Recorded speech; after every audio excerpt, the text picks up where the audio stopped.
आइए सबसे पहले बात करते हैं धान की या चावल की।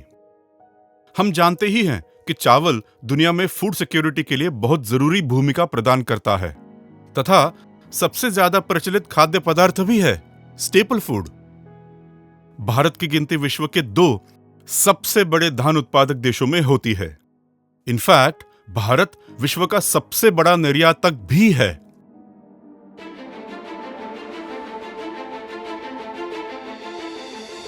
आजकल मैनुअल हार्वेस्टिंग की सबसे बड़ी समस्या है मजदूरों की कमी और खासकर स्किल्ड लेबर की, जिसकी वजह से आपकी फसल की कटाई समय पर नहीं हो पाती और आपको नुकसान भी होता है। ये है जॉन डियर का W70 light weight compact multi crop synchro smart self propelled combine harvester, जो कि फसल की कटाई में आपका उपयुक्त साथी है।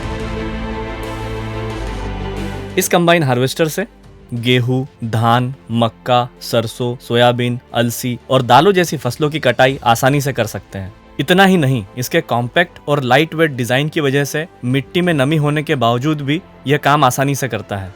इसके कुछ बहुत ही खास फीचर्स हैं, जैसे कि 100 HP का 4 cylinder turbo charge advance and powerful engine, 14 feet का एडजस्टेबल कटर बार और इलेक्ट्रॉनिकली एडजस्टेबल 6 बैट रील, जिससे ऑपरेटर सीट पर बैठकर ही फसल के हिसाब से रील स्पीड को एडजस्ट कर सकता है।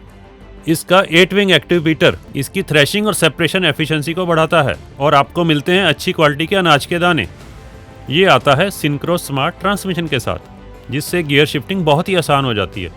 W70 का स्ट्रॉ मैनेजमेंट सिस्टम स्ट्रॉ यानी पराली को छोटे छोटे टुकड़ों में काट कर जमीन में मिक्स करने के लिए उपयुक्त बनाता है।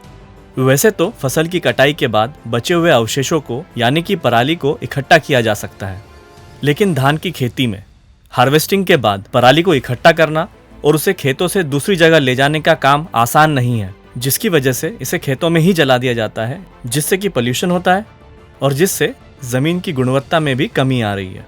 इसी समस्या से निजात पाने के लिए धान की खेती में रेसिड्यू मैनेजमेंट के लिए ग्रीन सिस्टम पेश करते हैं रोटरी रेक और स्क्वायर बेलर।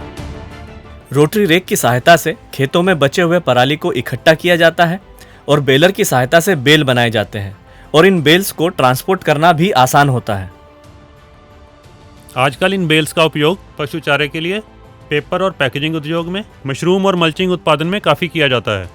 इनका उपयोग कुछ उद्योगों में ईंधन के रूप में भी किया जाता है और इसीलिए इसे बेचकर ये प्रदान करता है किसानों को अतिरिक्त आय का एक और जरिया।